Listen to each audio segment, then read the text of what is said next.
अस्सलाम वालेकुम guys, 0 to 100 में वेलकम बैक। और आज हम करने जा रहे हैं रिव्यू हुंडई का।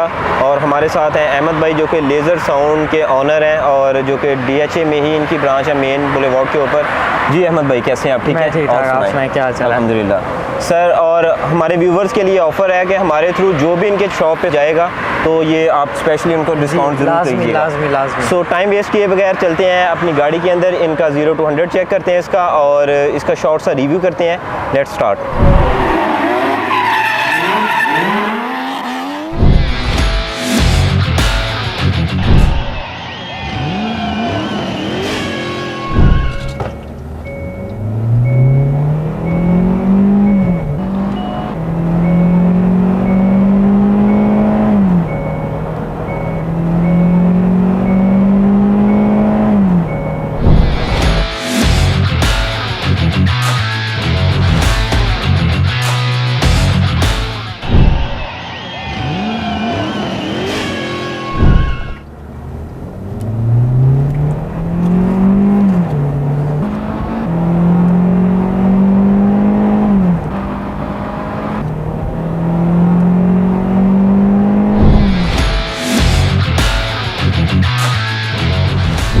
अहमद भाई बताएं, आज हम एलेंट्रा का जो है उसके बारे में रिव्यू देने जा रहे हैं। ऑनर ओपिनियन आपने माशाल्लाह ली है गाड़ी। सो आप हमारे व्यूवर्स को बताएं कि आपका एक्सपीरियंस कैसा रहा सबसे पहले इस गाड़ी के बारे में। मेरा एक्सपीरियंस इस गाड़ी में बहुत ही अच्छा रहा है। जब मैं ये गाड़ी लेने लगा था जी तो बिल्कुल एक दिन पहले मैं एक RS टर्बो लेने वाला था। ये बात है फरवरी मार्च की। ओके। तो मैंने उससे पहले ये गाड़ी चलाई नहीं हुई थी। मेरा एक कज़न है, वो गाड़ियों का काम करता है, तो क्या कहते हैं उसके पास एक गाड़ी आई तो मैंने उसी को कहा था कि मुझे RS टर्बो दे दो, उसी के पास आई हुई थी। ओके। तो जब उसने ये गाड़ी चलाई, उसने भी इससे पहले नहीं चलाई हुई थी, वो मेरे पास आया, हम इकट्ठे एक जगह बैठे हुए थे, तो उसने मुझे कहा कि यार तू ये वाली गाड़ी ले ले, ये गाड़ी बहुत अच्छी है। तो मैंने कहा कि यार मैं चलाए बगैर तो नहीं आपको कुछ कह सकता, क्योंकि टर्बो तो मैंने चलाई हुई थी एग्जैक्टली 10th जनरेशन वाली। तो मैंने ये गाड़ी चलाई और आप यकीन करें कि मेरे ख्याल से मैंने 2 किलोमीटर चलाई होगी और मैंने उसी वक्त सोच लिया था कि मैंने ये गाड़ी लेनी है। नहीं, वैसे भी इसमें मैं बैठा हूँ तो वो प्रीमियम फील आ रही है आपको, कुछ कहीं से नहीं लग रहा कि ये होंडा के कंपटीटर है। मुझे तो होंडा से बहुत ज़्यादा ऊपर की गाड़ी लग रही है इंटीरियर वाइज। और ड्राइव आप बता रहे हैं, जैसा आपने पहले भी बताया कि इसकी सस्पेंशन जो है वो उनसे काफ़ी ज़्यादा अच्छी है, बहुत बेहतर है, होंडा से बहुत ज़्यादा बेहतर है। मैं जब गाड़ी कोई भी लेने के लिए कंसिडर कर रहा हूँ तो मेरे 3 एस्पेक्ट्स होते हैं जो मैं सबसे पहले नोटिस करता हूँ। एक सबसे पहला एस्पेक्ट ये होता है कि गाड़ी के अंदर कैबिन नॉइज़ कितना ज़्यादा है, बाहर से आवाज़ कितनी आती है comparing it to Honda 10th generation. और क्योंकि उस वक्त या कंपेटिटर इसका क्या कहते हैं करोला ग्रैंडी था। एग्जैक्टली। तो उन दोनों से अगर कंपेयर करें तो इसमें शोर बाहर का कोई भी नहीं आता। और दूसरा पॉइंट मेरा ये होता है कि गाड़ी की सस्पेंशन कैसी है, क्योंकि मैंने शुरू से ही जितनी भी गाड़ियाँ चलाई हैं उनमें से ज़्यादातर गाड़ियाँ टोयोटा की थी। एक्वा चलाई है, प्रियस चलाई है, इवन के GLI भी चलाई है। मुझे अब सस्पेंशन सॉफ्ट सस्पेंशन की आदत थी, तो अगर होंडा देखी जाए तो उसकी सारी गाड़ियों की ही ऑलमोस्ट क्या कहते हैं सस्पेंशन बहुत हार्ड होती है। और पाकिस्तानी रोड पे तो वैसे भी सस्पेंशन बहुत ज़्यादा मैटर करती है। जी ऐसे ही है। तो इस वजह से एक तो मुझे इसकी सस्पेंशन और रोड नॉइज़ पसंद आई थी, और तीसरी जो चीज़ मैं नोटिस करता हूँ वो ये है कि गाड़ी का रिस्पांस कैसा है थ्रोटल का। अगर तो थ्रोटल रिस्पांस अच्छा है तो फिर मैं गाड़ी लेता हूँ, वरना मैं गाड़ी लेता ही नहीं हूँ। और इसका क्योंकि 2000 cc नेचुरली एस्पिरेटेड इंजन है तो इसका इंजन रिस्पांस बहुत अच्छा है, गाड़ी अच्छा खासा भागती है। और अगर इसके फ़ीचर्स की बात करें तो फ़ीचर्स भी मुझे काफ़ी ज़्यादा अच्छे लग रहे हैं एज़ कम्पेयर टू होंडा और ग्रैंडी। तो इसके कंपटीटर जो हैं, इसमें डुअल क्लाइमेट कंट्रोल मुझे नज़र आ रहा है, वायरलेस चार्जिंग है जो कि बहुत अच्छा फ़ीचर है, ऐसे जो अभी तक आई थिंक सो होंडा की जो मेन गाड़ी उसमें नहीं है और ग्रैंडी में भी नहीं था। और इसके अलावा पुश स्टार्ट है मुझे नज़र आ रहा है। और इसके अलावा स्टीयरिंग की तरफ अगर मैं देखूं तो सारे जो है कंट्रोल इसके स्टीयरिंग पे ही है, और कंट्रोल भी है। उसके अलावा इसके जो क्या कहते हैं ये MID लगा हुआ है मीटर के अंदर, उसका भी सारा कंट्रोल स्टीयरिंग से ही और इसमें वॉइस कमांड भी आई थिंक सो है, स्टीयरिंग के अंदर ही है। जी बिल्कुल है। और इसके साथ साथ अगर मैं गाड़ी की ओवरऑल बात करूं, बिल्ड क्वालिटी भी बहुत ज़्यादा प्रीमियम है।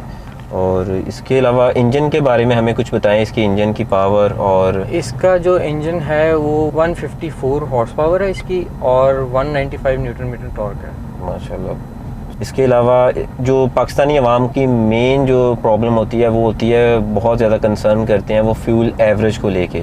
सो आप इसकी फ्यूल एवरेज के बारे में हमें बताएं, बिकॉज आपने इसे ड्राइव किया है और काफ़ी अरसे से आई थिंक सो। जी, मैंने ये गाड़ी इस वक्त क्या कहते हैं 11,000 किलोमीटर चला ली है। ओके। और फ्यूल एवरेज इसकी क्या कहते हैं वैसे बहुत ज़्यादा डिपेंड किसी भी गाड़ी की ये करती है कि आपका क्या कहते हैं पाँव कितना भारी है, एक्सीलरेशन आप किस लिहाज से देते जी हैं? ऐसे ही है। अब मैंने इस गाड़ी से क्या कहते हैं 9, 10 से लेके 13 तक average within city with AC ली हुई है, तो वो तो डिपेंड करता है कि आप कितना सुकून से गाड़ी चलाते हैं। ऑब्वियसली अगर शहर में आपको ये मिल रही है तो लॉन्ग पे तो फिर आपकी 13-14 पे चली जाएगी इजी। जी ऐसे ही है, ऐसे ही है। और इसमें मुझे क्रूज़ कंट्रोल भी नज़र आ रहा है। जी, और क्रूज कंट्रोल भी इसमें है। एग्जैक्टली जो 1.6 वाला वेरिएंट अभी लॉन्च हुआ है कुछ अर्सा पहले, उसमें नहीं है। हाँ, उसमें नहीं है। और सनरूफ भी है इसमें। अच्छा, इसमें मुझे ये जो है इलेक्ट्रॉनिक जो है पार्किंग ब्रेक जो वो नहीं मिल रही। नहीं, इसमें हैंड ब्रेक है, इसमें कन्वेंशनल हैंड ब्रेक है। एग्जैक्टली। और इसमें वो जो है ब्रेक होल्ड होता है वो भी इलेक्ट्रिक के साथ ही रहता है। जी, वो इलेक्ट्रिक के साथ ही होता है, लेकिन इसमें एक चीज़ है कि इसमें क्या कहते हैं 4 ड्राइविंग मोड्स हैं। एक इकॉनमी है, एक नॉर्मल है, फिर एक क्या कहते हैं पावर मोड है जिसको आप स्पोर्ट्स मोड भी कहते हैं। उसके अलावा फिर इसमें एक स्मार्ट मोड है। स्मार्ट मोड में ये होता है कि गाड़ी अगर आप कम थ्रोटल पे चला रहे हैं तो वो ऑटोमेटिकली इकॉनमी पे चलती है, अगर आप ज़्यादा थ्रोटल देते हैं तो वो खुद ही अपने आप को क्या कहते हैं गाड़ी स्पोर्ट्स मोड पे शिफ्ट कर लेती है according to the acceleration you are providing to the car. के अलावा अहमद भाई मुझे ये बताएं, इससे पहले आपने कौन सी गाड़ी ली थी? मैंने इससे पहले लेक्सिस की CT200H रखी हुई थी। ओके। सो उसको सेल करने की रीज़न? वो तो उसको काफ़ी सेल अच्छी करने गाड़ी की है। रीज़न ये थी कि मैं चाह रहा था कि वो क्योंकि 17 मॉडल थी तो मैं चाह रहा था कुछ नई चीज़ होनी चाहिए, बंदे के पास मॉडल हमेशा लेटेस्ट रहना चाहिए, तो मैंने फिर उसको सेल करके ये 21 मॉडल ये वाली ले ली थी। ओके। सो इस प्राइस रेंज में ये बेस्ट गाड़ी है, क्योंकि अभी आप ग्रैंडी की प्राइस देख लें तो वो भी 57 के अराउंड फिगर है, 57-58 के, क्योंकि डिक्रीज़ हुई हैं प्राइसेस। और अगर आप सिविक की देखें तो वो तो 65-60 प्लस ही है। जी ऐसे ही है। और इसमें उनसे फीचर्स भी काफ़ी ज़्यादा अच्छे हैं, ड्राइव भी आपने अच्छी बताया, सस्पेंशन अच्छा है। सो पाकिस्तानी जो है इस मार्केट में इसकी जो रीसेल वैल्यू वो कैसी है? पाकिस्तानी मार्केट में इस वक्त इसकी रीसेल वैल्यू बहुत अच्छी चल रही है, क्योंकि इसके कंपेटिटर्स जो हैं वो इससे बहुत ज़्यादा पैसे हैं उसके। एग्जैक्टली। तो इसकी इस वक्त रीसेल बहुत अच्छी है। जब मैंने ये गाड़ी ली थी उस वक्त इस गाड़ी पे 6 लाख रुपए ऑन चल रहा था। ऑन तो आजकल हर गाड़ी पे चल रहा है। एग्जैक्टली। आप अगर ऑन की बात करें तो ऑन पाकिस्तान में एक बीमारी बन गया हुआ है। ये चीज़ से हम जान नहीं छुड़वा सकते। नहीं, एक अच्छी बात है कि पाकिस्तान में भी गाड़ियों की प्राइस जो है वो टाइम टू टाइम डिक्रीज़ हुई हैं, जिससे आवाम को फ़ायदा होगा। और हम होप कर रहे हैं कि आने वाले टाइम में और ज़्यादा गाड़ियों की प्राइस डिक्रीज़ हो, क्योंकि एज़ कम्पेयर टू अगर हम डिफरेंट कंट्रीज़ में देखें तो बहुत कम प्राइस में बहुत अच्छी गाड़ियाँ मिल जाती हैं। और पाकिस्तान में जो है वो प्राइसेस काफ़ी हाई होने की वजह से जो है, अब कल्टस देख लें, अगर आप फीचर्स के लिहाज से देखें तो वो एक नॉर्मल गाड़ी है और उसकी प्राइस भी 32 के आसपास हो है, डिक्रीज होने के बाद भी ऐसे ही है। मैं आपको एक बात बताता हूँ कि अगर मैं अब इस गाड़ी को इस वक्त सेल करूँ 4.5 मिलियन से लेके 5 मिलियन की रेंज में, वो मतलब तकरीबन बन जाते हैं तो कोई $20,000।